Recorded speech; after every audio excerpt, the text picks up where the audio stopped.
តែដឹងកូនល្បីដល់កម្រិតនេះតាមពិតពីដំបូងលោកយាយយ៉យមិនចង់ជំរុញឲ្យនីប្រេតចូលសិល្បៈទេព្រោះហេតុផលមួយនេះមហាជនអ្នកគ្រប់គ្រងតារាកំ pl ែងជើងចាស់ល្បីឈ្មោះលោកយាយយ៉យនិងកូនប្រុសគឺនីប្រេតសុទ្ធសឹងតែបានដឹងពីសមត្ថភាពទេពកោសល្យម្ដាយកូនអ្នកទាំងពីរលើវិស័យសិល្បៈកន្លងមកហើយដែលសុទ្ធសឹងតែអាចចាត់ទុកជាសិល្បករពហុជំនាញ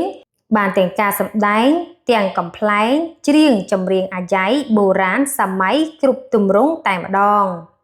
លើពីនេះយាយយ៉យនិងកូនប្រុសដែលដើរតាមគន្លងម្ដាយជាតារាកំ pl ែងតាំងពីតូចនេះត្បិតតែបានប្រឡូកសិល្បៈមានឈ្មោះល្បីជាច្រើនឆ្នាំមកមែនប៉ុន្តែមកដល់ពេលនេះនៅតែរក្សាបានប្រជាប្រិយភាពខ្លាំងដដែលតាមរយៈបង្ហាញស្នាដៃថ្មីៗ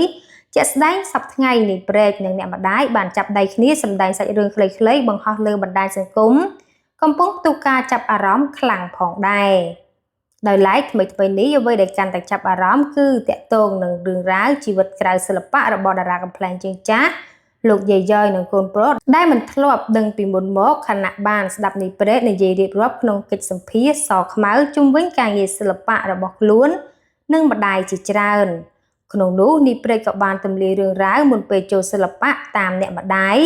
បានឲ្យដឹងថាកាលនោះត្បិតតែយាយយ៉យជោគជ័យមានឈ្មោះល្បីមែនប៉ុន្តែមិនដែលចង់ជំរុញឲ្យកូនប្រុសប្រឡូកសិល្បៈតាមកន្លងឡើយព្រោះតែសិល្បៈកាលសម័យនោះពុំសូវរកចំណូលបានច្រើនអាចផ្គត់ផ្គង់ជីវភាពរស់នៅស្រួលឡើយប៉ុន្តែដោយសារតែនាយព្រែកមានដងសិល្បៈតាំងពីកំណើត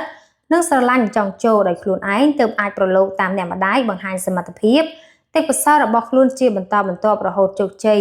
មានឈ្មោះល្បីមកដល់សប្តាហ៍ថ្ងៃនេះផងដែរចាស់នេះគឺជារឿងមួយដែលគួរឲ្យកោតសរសើរមែនទែនដែល